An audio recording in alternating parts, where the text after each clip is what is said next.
Hey guys, welcome to a brand new episode of the Football Suite Chat Show. I'm your host Leon, and with me always is my co-host Richard and head of social media Andrew. Today we have a returning guest, Gage, the Tottenham supporter. So, hello, guys. Bit of a controversial guest considering the match tomorrow, but great to have you back on. Great to have you back on, Gage, and we hope you enjoy the show. Today's topics will be as follows. The match analysis from the midweek Champions League games, the Qatar Winter World Cup, financial fair play, has it worked? And do fans expect too much of their clubs? So we'll start off with the match analysis, and like I said previously, we'll start off with the Arsenal-Monaco match. Andrew, do you want to get us off with that? I think obviously it's a disappointing result, especially when you look at the Champions League knockout stages in terms of away goals. I think the joke's going around that kind of Arsenal were very happy to finally not get Bayern Munich and then to basically lose by an amount that probably Bayern Munich would beat you by is quite embarrassing, really. But I mean, performance-wise, wasn't great, really. Defensively, the weakness that everyone's pointed out for years, still nothing there. And I think Mertesacker, having probably one of his worst Champions League games ever, I think was really disappointing. I don't think anybody turned up in the sense that it was the Champions League knockout stages, and like I say, it's always disappointing. Do you think the fans might have played a part? Because I did see on a few sort of accounts on Twitter and the Arsenal Fan TV account on YouTube that a lot of people said the fans weren't that good. Do you think sometimes that gets into the players' heads, thinking, it's not a great atmosphere, or do you think that it was solely the players down to the way they played? Well, I'm not really a massive believer in the fact that fans can massively impact on the field. I think they can play a part like everything. Yeah. But I don't think fans really change it, because I think if you're a player, what really needs to get you up for the Champions League, you know what I mean? Like, it should just be natural to be up for the knockout stages of the Champions League. I think even if you were in a stadium with no fans, I'd expect a great performance. Yeah. Definitely. I also thought when Arsenal brought it back to 2-1, I thought I could see Arsenal grabbing another. Do you think that they had too much sort of hope going on, thinking that they could get the other? Do you think they might have been better just sitting back and taking 2-1? Personally, when I was watching it, when it went 2-1, I did think that they should have gone for it like they did, because I think 2-1 would still be a really bad score. So I think everyone would have still been disappointed, and obviously the team still would have been down. So the fact that them showing Monaco they could have gone for it may help later on. But I would stick to it and say that it was a good decision. Okay, fair enough. Richard, do you think this has made the second leg sort of impossible for Arsenal to get back in? I wouldn't say it's impossible. It's never impossible for anybody to get back in. I just think that, in all fairness, I think Arsenal should have took 2-1 to go away from home 2-1 down. They've only got to score 2 goals.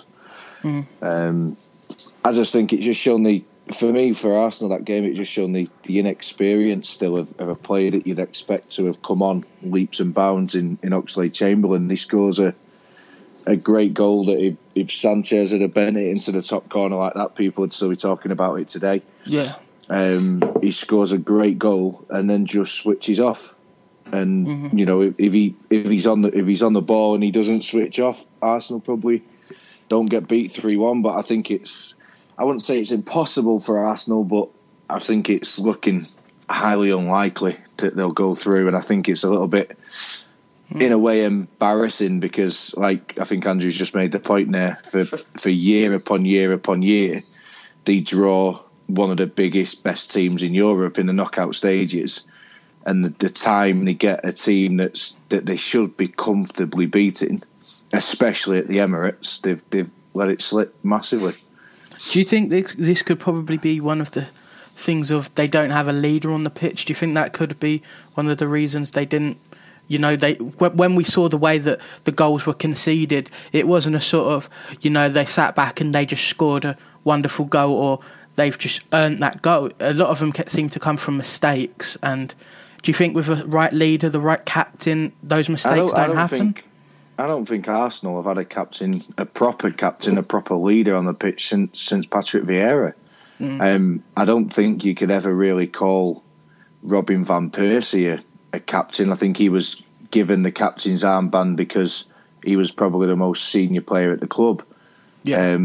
Again, Cesc Fabregas, he doesn't really come across as a Roy Keane, as a Patrick Vieira, as a Vincent Kompany type of player. He doesn't. He's a quality player, but again, it's more on individual ability that he's got that he had the captain's armband at Arsenal than the fact that he's a true leader. Yeah, but I mean, it depends. I mean, what difference does it make whether they've got a leader on the pitch or not? If they've got a defence that's constantly making mistakes, and God knows how long it's been since Arsenal had a decent goalkeeper. And I know he's not playing the goalkeeper at the minute because he get caught smoking in the toilets or something, but whatever that was. But I mean, you might punish him for 1 or 2 games, but it's now becoming to a point for Arsenal where Arsene Wenger's not punishing the player anymore. He's punishing the team and he's punishing the fans. Yeah. Playing a third, what would be a third choice goalkeeper. Yeah. In big Champions League games just to try and prove a point to a player. Yeah, definitely. So, Gage, from a Tottenham fan point of view, if you're watching that match, do you think this could be the final straw for Wenger? Do you think that Arsenal fans really have had enough of him now? Do you think that they should maybe part company at the end of the season? To be honest, I don't know that that Wenger's going to be out, but I think the fans are probably ready for him to move on. I mean, obviously I was overjoyed to see that Arsenal lost. But at this point, I don't know if it's Wenger so much here, but he didn't do a good enough job in the transfer window, I think, was the main problem. If he had brought in someone defensively, I think Arsenal probably win that match. Yeah. I mean, someone good enough to round up the defense, as it were. Yeah. And Andrew, coming back on this point, what do you think about that, though? But you signed Paul Leicester in the January transfer window. Do you think he might have been a good replacement for Mertesacker? Yeah, possibly, yeah. I mean, you just got to... it's tough, obviously, with that game just gone, because the blame is straight on Mertesacker, and you do kind of just think straight away, right, let's get this guy out. But you got to appreciate the times when he has played well and he has been the representative leader, if you can say that. But, I mean, like I said, I don't really want to be jumping on the guy's back after just this performance, because I remember all the things he's done well. Yeah, exactly. So we'll get on to the next match, which was a Manchester City versus Barcelona. Barcelona won this 2-1. Could have been 3-1 if it wasn't for the Messi penalty miss. Richard, what did you think of this match? I just think it's another match where, once again, Man City in Europe they're just not good enough. On paper, you put their team down on paper and they have the capabilities of beating anybody throughout Europe. Any of the big teams, home and away. The likes of Barcelona, Real Madrid, Juventus, Bayern Munich, Arsenal, Man United, Chelsea. Anybody who gets to the last stages of the Champions League really wouldn't want to be drawing Manchester City, and they would be scared if they did. But they just have this thing where they get to the knockout stages of the Champions League and they're just simply not good enough, and it's actually quite disturbing, really, as a football fan, to think, what is it? Why can't that group of players perform once they get to a stage where it's a all for one for all situation? Yeah, definitely. Barcelona played him off the park. It could have been 3 or 4-0 by half time. It should have been 3-1 at the end of the game. How Messi's missed a diving header, we'll probably never know, but I can't see him missing an opportunity like that at the Nou Camp. And the problem with the Nou Camp is it's a bigger pitch, and the way that Barcelona play football, they'll pass you off the park. You're running, for 60, 70, 80 minutes of the game, trying to win the ball back, and then the last 10, 15 minutes is when they'll pick you off. I definitely agree there when it comes to sort of when you draw Barcelona and you get the home leg first. I think it's really a sort of try and nick a 1-0 and then you get the result over there, whether it be a draw or something like that. But we've seen from Man City time and time again, even in the group stages, they didn't look convincing this year. I don't think Man City have looked convincing all season. And again, I mean, if Arsenal were having a decent season, if United were having a better season, if Liverpool were having the season they had last year, if Everton were having the season they had last year, I don't think City would be second in the Premier League. They've not looked this frightening team. 2 or 3 years ago, they were frightening. Yeah. Last season, they won the league because Chelsea and Man United weren't really playing very well. Yeah. Let's be honest, that's the only reason why they won the league. That's why Liverpool were so high up in the Premier League. This season, Chelsea are performing, really the only team in the Premier League that are performing week in, week out.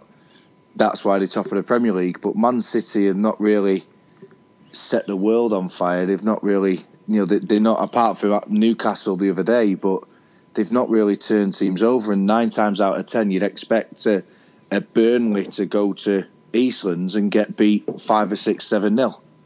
Yeah, definitely. Andrew, what did you think of the match? Watching that Arsenal really lacked a bit of firepower in the final third, and you saw Suarez do it for Barcelona like we saw him do it for Liverpool last season. Do you think that could have been the signing, Arsenal really needed? Well, Suarez. Oh, well, I don't think they'd have been able to get him in the summer. I think his heart was set on Barca. So, I mean, I never really imagined it happening. There was that incident last 2 seasons ago, but that was a bit of an odd situation. So, but I mean, I'm happy to see him doing well at Barca. I mean, he's a great player and he lit up the Premier League last year. And regardless of what you think of him as a person, he is a great footballer, and he works wherever he goes, and he has a really good ethics on the game. Yeah. When we saw this sort of match playing along, did you think Aguero should have had a bigger impact on the scoreline? Do you think he should have maybe grabbed a few goals? He's potentially one of the best strikers in the world at the moment, and Barca aren't known for having a sort of world-class defence, but they managed him well. He probably is one of the best strikers in the world at the moment, but for whatever reason, and it really shouldn't be this way with the likes of Vincent Kompany and David Silva and Aguero, but Man City without Yaya Toure don't look anywhere near the team that they are when they're with him. Yeah. And you can't turn around and say they're a one-man team. That's a little bit disrespectful to the other world-class players that they've got in their squad. But when Yaya Toure doesn't play, Man City don't look anywhere near. Yeah, they seem to not have that backbone in midfield, don't they?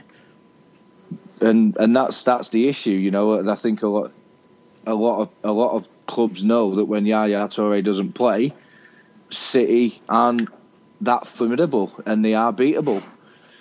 So, I think the thing is for Man City is to make sure that Yaya Toure plays week in, week out, and you've got probably a 95% chance of winning. Can you see Yaya Toure staying there, though? Well, if they don't get him a birthday cake this year, definitely not. But, let's... after that match analysis, great analysis, guys, let's jump onto the first topic of the episode. It's the Qatar Winter World Cup. I'll go to Gage, actually. What do you think about this, Gage, that the news coming out that the Qatar World Cup will have to be played in the winter? Do you think it's a good thing, or do you think this is just a annoying thing that this has happened and we want to sort of keep the World Cup the way it was? Yeah, well, I kind of think it's ridiculous, to be honest, because they're going to tear up all of the European seasons just to have the World Cup. And granted, the World Cup it's one of the biggest events in the world. Yeah. But I just don't think that you can do that. Because the European leagues have to have their seasons, obviously. Yeah. And just putting a giant international competition right in the middle of one is not exactly the most preferable idea. Yeah. I wasn't too keen on having the World Cup in the Middle East in the first place, but just with all the things that's going on over there, obviously. Yeah, definitely. And obviously there's a lot of stories revolving how they got the bid, but we won't go too deep into that. But Andrew, from a different perspective, do you think that this could be a good opportunity for the, people have been saying for years about how they want like that sort of winter break coming to the UK like they have in other leagues. Do you think this could be a good opportunity for that? Well, I mean, if you think about it, it's not a winter. It wouldn't be a winter break, would it? Really, because the players just go off and play in the World Cup, so they come back just as fatigued as they would be if they played. So I mean, you're not really. I can't immediately think of the benefits of that because all you're doing is just losing your best players for a few weeks for them to just play anyway at the same tempo they would, and then to come back. So they're still fatigued. Yeah. And you think they can also get injured at any time, too. Exactly. Playing in the World Cup. Definitely. Richard, what's your opinion on this? You've obviously we spoke about it a while ago, but... I just think it's just...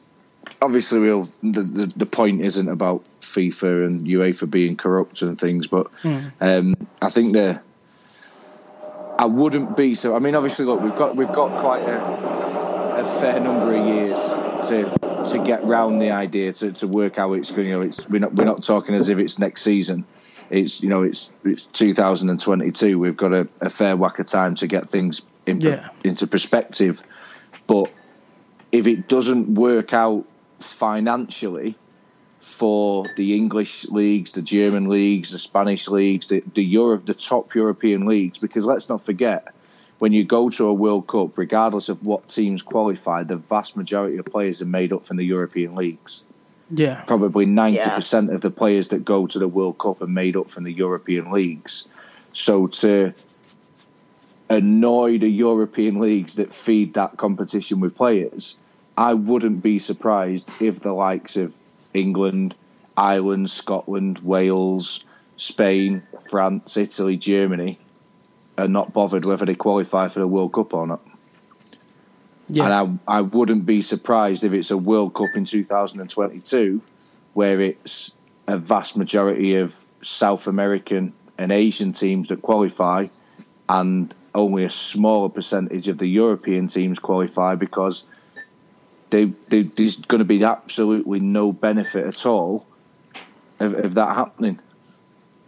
No, definitely. But also, I think there's a big thing about if it does come in and they don't move the fixtures of the Premier League and other leagues, it could be a huge opportunity for teams that don't have international players, to leapfrog other teams, don't you think? Exactly, but I mean, you can't, you can't punish the likes of Manchester United, Arsenal, Chelsea, Liverpool, for having these international players by saying that, well, that's not our problem. The World Cup's being played. The Premier League's going to continue how it is. You Man United, Arsenal, Chelsea, Liverpool, you're going to have to put your under 21s team out, and that's a chance then for your Burnleys and QPRs or whoever's in Everton's, whoever's in the Premier League at the time, to maybe finish second, third, or whatever it may be, and but then that's then detrimental to the rest of European football because you've then got, no disrespect to anybody, but Burnley or QPR playing in the Champions League next season and Arsenal, Chelsea, Man United and Man City not being. Yeah. It's just it's a domino effect. It's a knock-on effect. I don't think any of the leagues, I don't think any of the European leagues will punish their teams in that way. I think the only way it's going to be done is if the Premier League has technically a winter break, but obviously it's not a winter break because the players are going to go and play abroad, and the Premier League season and then pick up. But then, will that be a case of then a taste of what a winter break's like? So then is that going to then change the Premier League for the foreseeable future? A winter break then put in on a regular basis, which the fans that I speak with don't want a winter break. The best part about Christmas, like we said a few weeks ago, is football, is You sit down, you know that you're guaranteed Boxing Day. There's going to be 3 top fixtures on. New Year's Day when you're hungover and all you want to do is sit on the sofa and eat leftovers and watch the football. Yeah. That'd all go if we had a winter break. Yeah, that can't happen. We'd have to talk to each other. Yeah, definitely.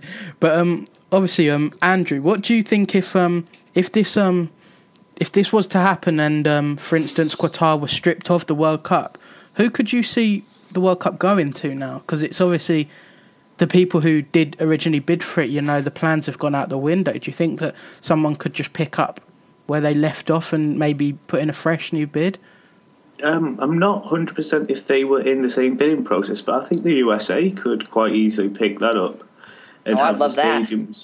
Well, yeah, I mean, the USA can facilitate it, so I mean, they would be perfectly fine if Qatar was to come and kind of say, and of course, obviously, that would be able to be played in the summer due to the climate, and then all of the talk of the Winter World Cup's gone. Like, you can only hope, but let's get on to the next topic. The next topic is financial fair play. Has it worked? Obviously, a topic I know that you're quite interested in, Andrew.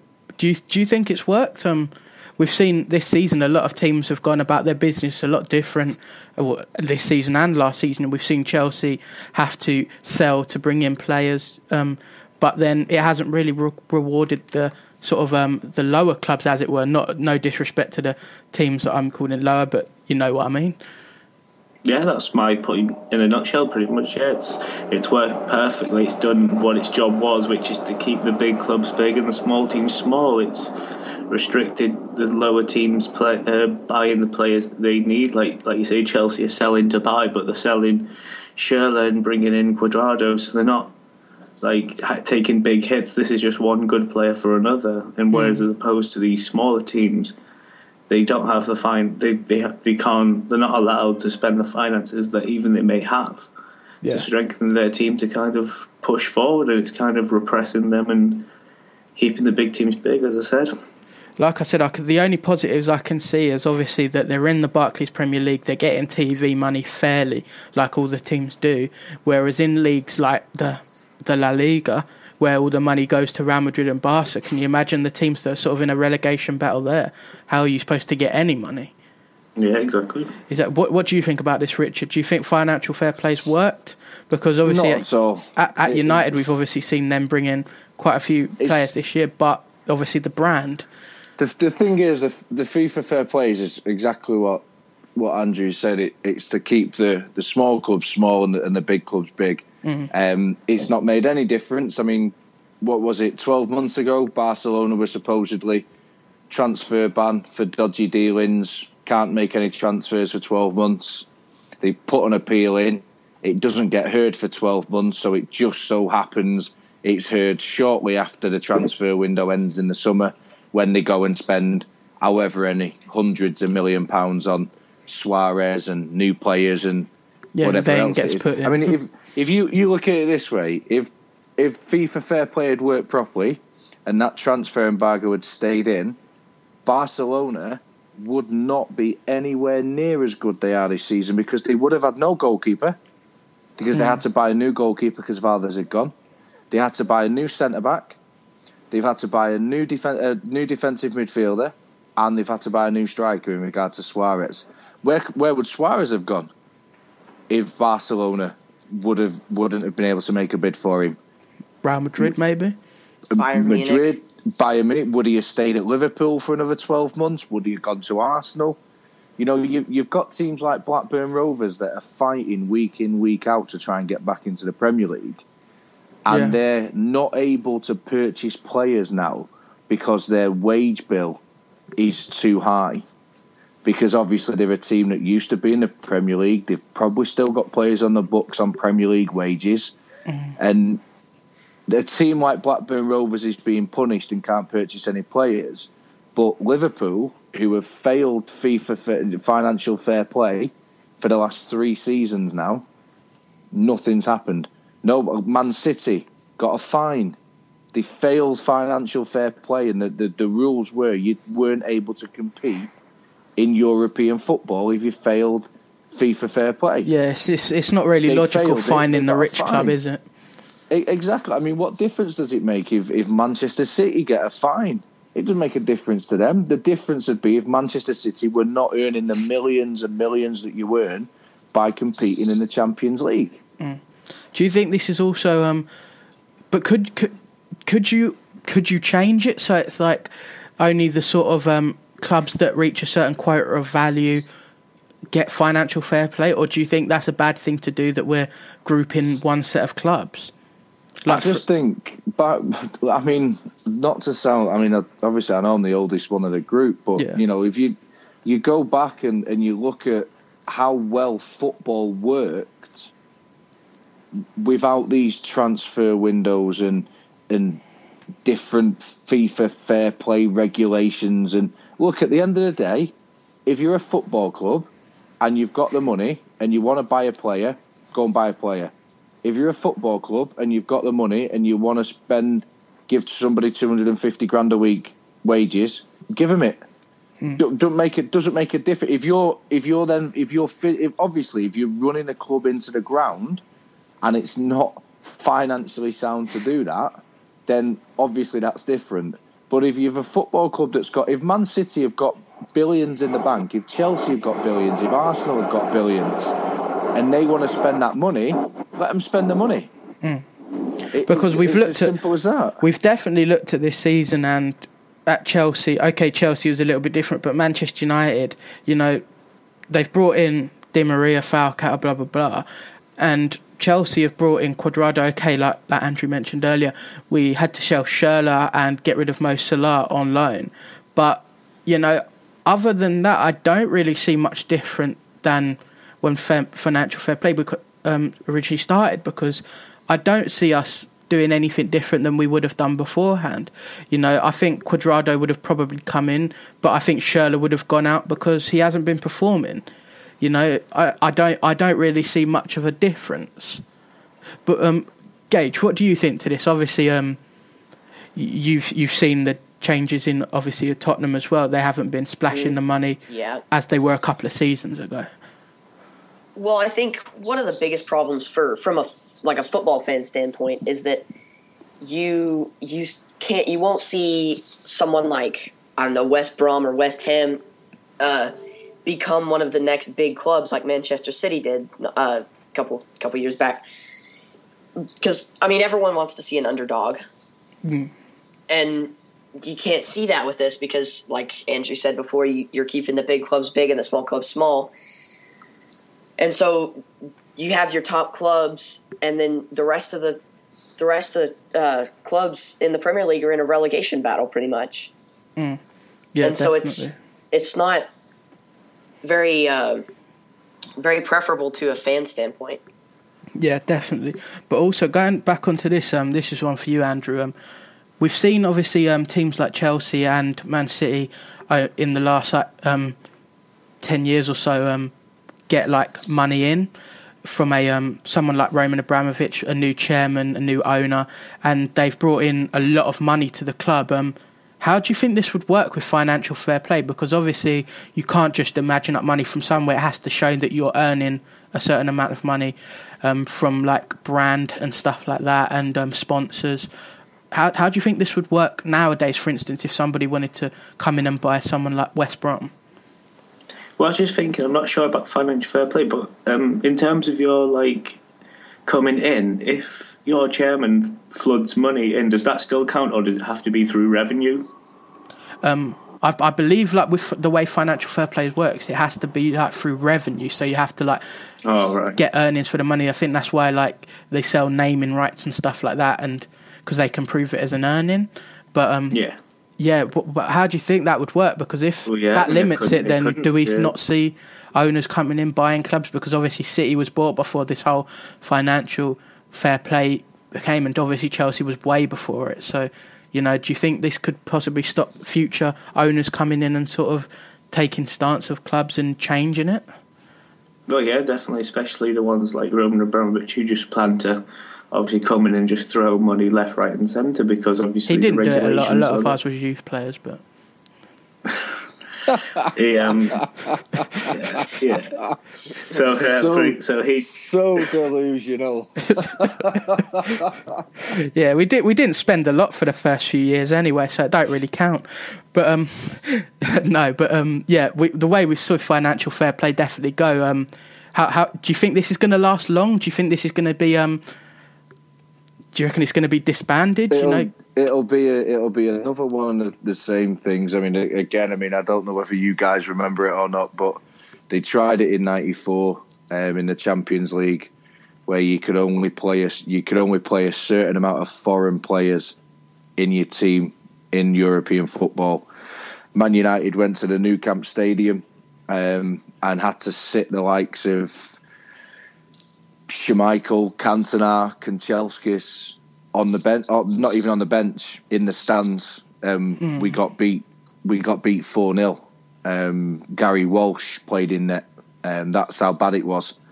That didn't last. Yeah, because I think it's all the sort of this is a great idea, but then the minute the big clubs say no, I think there's too much pressure on them to sort of think, this isn't going to work. Like it probably happens with the Premier League. They probably have a really good idea, and then the big clubs will just say, no, we're not voting for that. So it's sort of just it's idea like out the window. They're talking. I know obviously the presidential election for Sepp Blatter's job's underway at the moment, and you've got the likes of Luis Figo coming in and wanting to introduce sin bins and stupid. Why? Yeah, you're changing Luis the whole game. Yeah, you Luis Figo. You're going up against Sepp Blatter that nobody in football likes. You're well liked as a footballer. You were well liked at all the clubs you were at. As a professional, you'll have the backing of the vast majority of people. You don't need to come in and be radical and putting in sin bins and having 14-hour football matches because we've got a video technician for every time somebody sneezes. It's not needed. We don't need to change the game that much. We don't need a radical approach.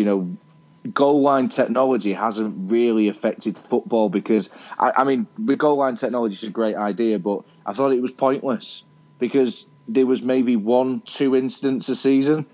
Where was it over the line? Was it not over the line? Was it halfway over the line? Could it have been over the line? And it was good. It was exciting seeing the chats and the talking and the Twitter updates and the stress from fans and whatever else it may be and the jokes about the phantom goal and everything. Yeah, definitely. How often's the goal line technology used? I honestly, God's honest truth, I cannot remember the last time I was watching a football match and the goal line technology had to be used to make a decision. But I think that's a perfect example. I think that it's a sport it's a human sport. It's not a sport controlled by technology, and the way that fans seem to think nowadays is, okay, bring a computer in to do this job and it will get it right. But they can't do that with having a fourth official behind a screen.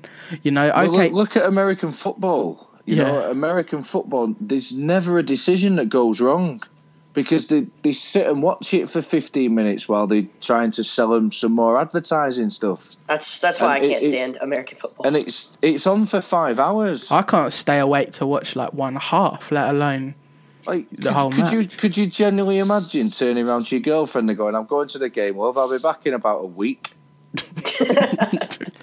Yeah, exactly. It's ridiculous. And obviously I know that when incidents happen, fans do say, we need blah blah blah, we need blah blah blah.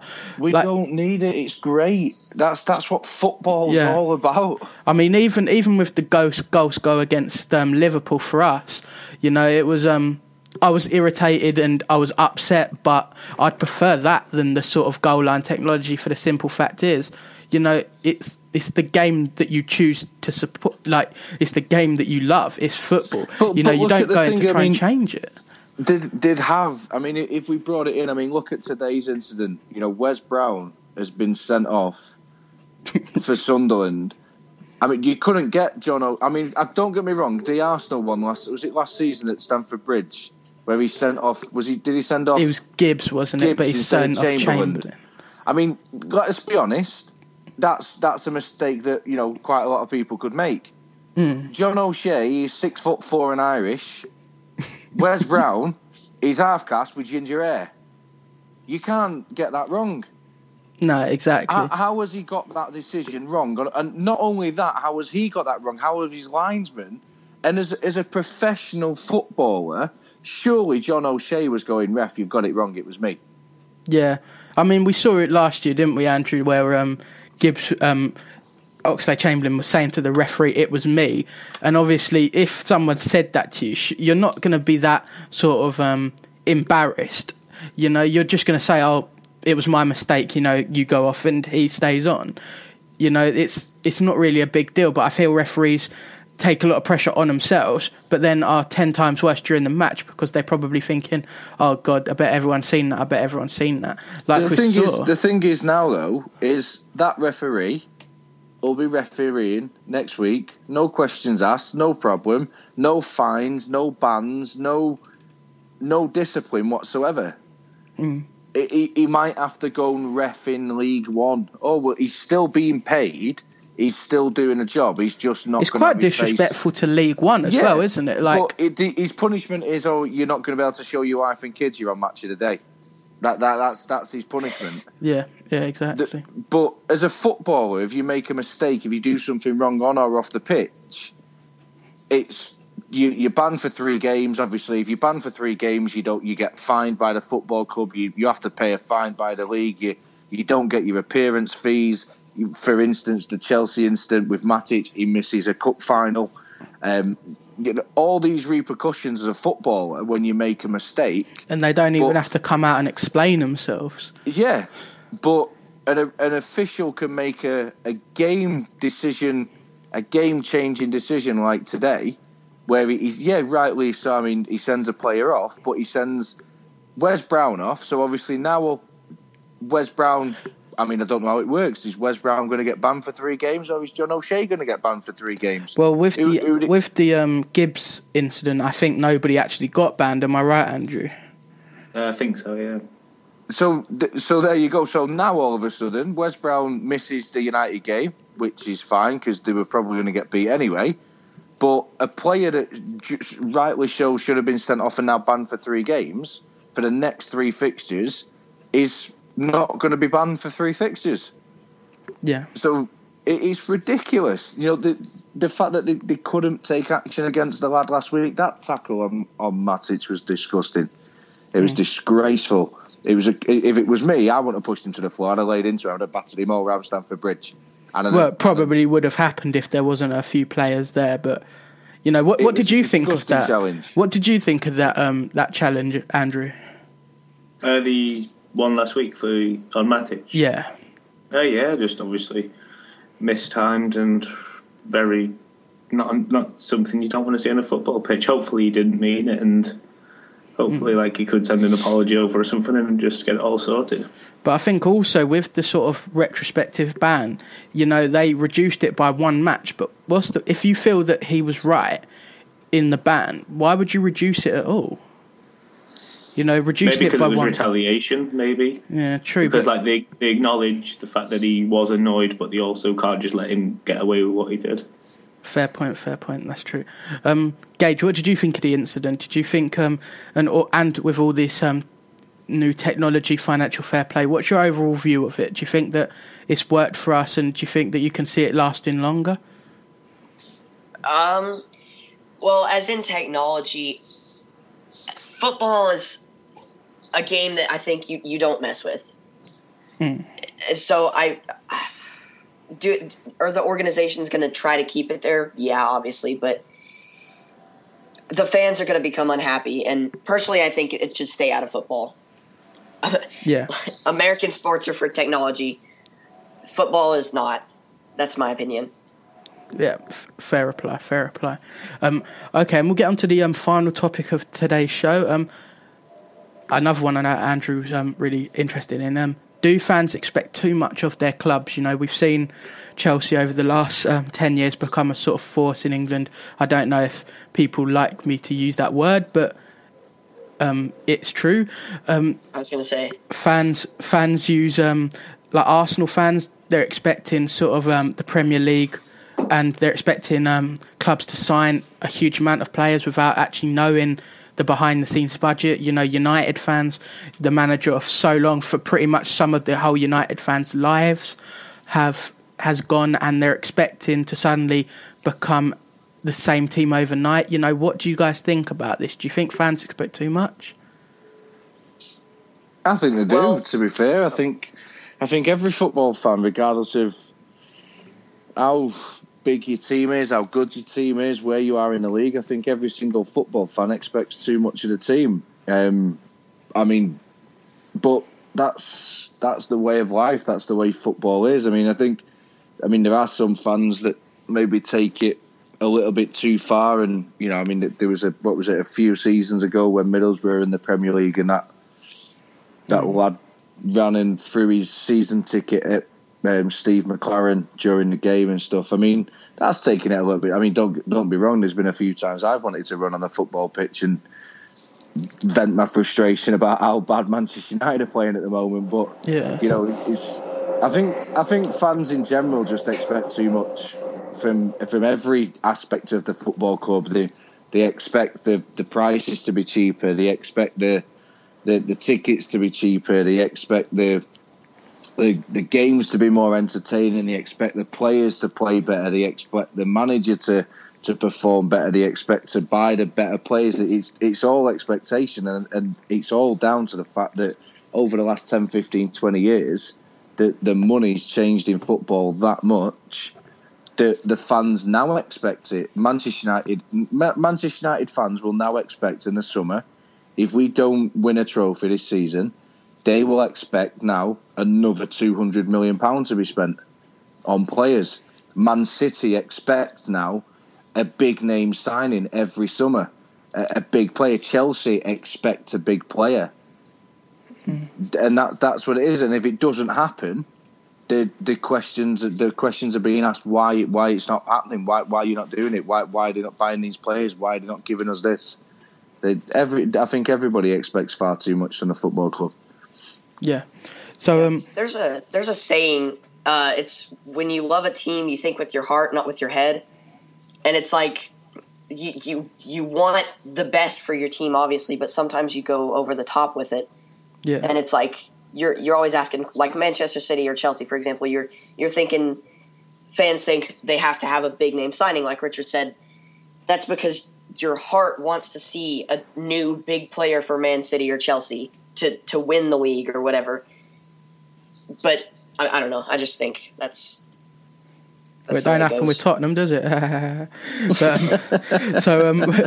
Andrew, with Arsenal, obviously we've seen over the last couple of years that Arsenal Fan TV grow, and after bad matches, sometimes all you want to do is just vent frustration, and they've kind of been given a platform of where sometimes before, you know, you're angry right after the match, but after a few hours you've calmed down and you think, you know, it's not as bad as I thought it was. Do you think these sort of fan cams they're good for viewing of a neutral fan, but do you think they're not always the best thing for a fan who wants to vent his frustration after a loss?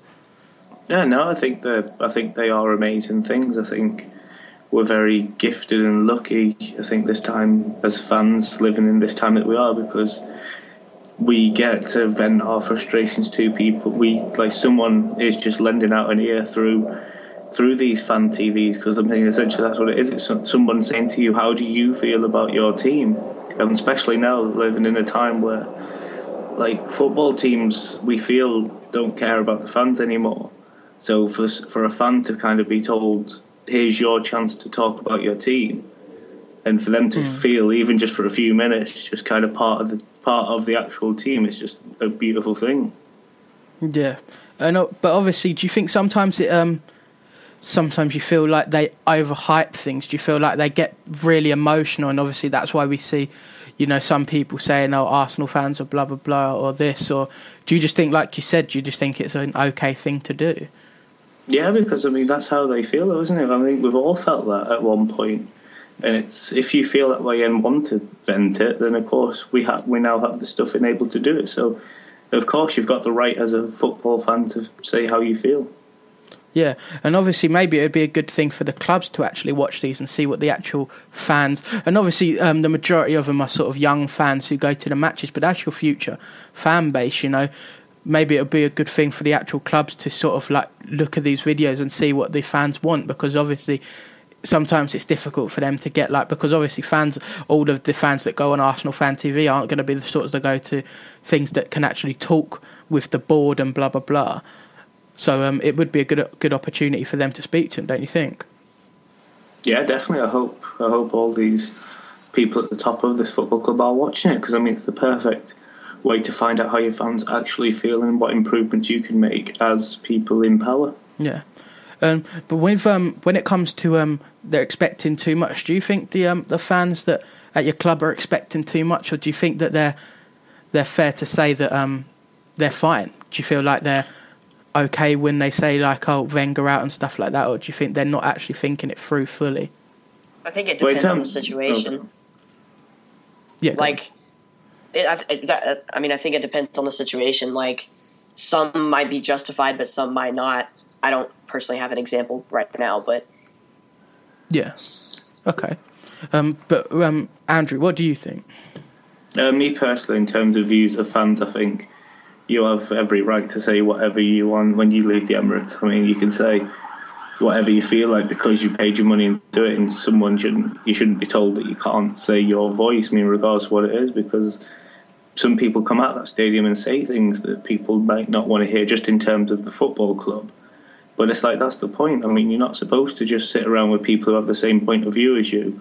These things, they bring debates and it brings people in more information, which is the sort of great thing about football. Nobody has the same point of view, and obviously if you're watching these videos, it's kind of similar to watching TalkSport and Call Collymore and such things, where you hear one person call up completely fine and the other one shouting.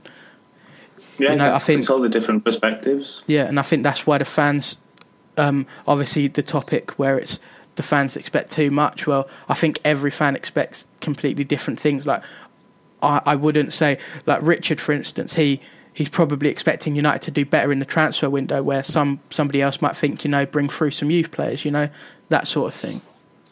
I just expect us to stop playing boring football. Do you expect you to buy Falcao? And do you know what? I've been critical of him, but I also feel sorry for him, because the way we're playing football at the moment, I don't think Lionel Messi and Ronaldo up front with Suarez behind him would score any goals. Because the way Manchester United are playing football at the moment, it's boring, unattractive, predictable football. And it's scary to think that the likes of players that we've got in the squad and the talent that we've got around that football pitch, and we're struggling like we are doing. But look, that's football. It might click, it might not. We might go 26 years without winning another trophy or another Premier League title. We might do an Arsenal and win an FA Cup and then maybe try and kick on. And that's football, and that's why we love it. That's why we go in, week out, and that's why we'll continue to do it. But, you know, it's hard work. You know why I think United aren't doing too well? I think you're missing Welbeck. Oh, that's what it is. That £16 million that Arsene Wenger gave us for him, I'll give it him back tomorrow, and he can have Falcao and Van Persie if he wants him. He's a good player, and you're deep down hurt. But no, for everyone, I'd rather have Tom Cleverley back. For everyone that's watching, this is the end of the show. We'll end it here. Thanks to everyone who's watching. If you have any topics you feel that it'd be good for us to discuss, please leave the comments in the comment section. Sorry for the delay in videos, but we will be getting back to regular uploads. But that's my fault. That, guys, I moved house and had no internet, so yeah, it's his fault. No one else. But no, thanks, guys. See you next episode. See you later, guys.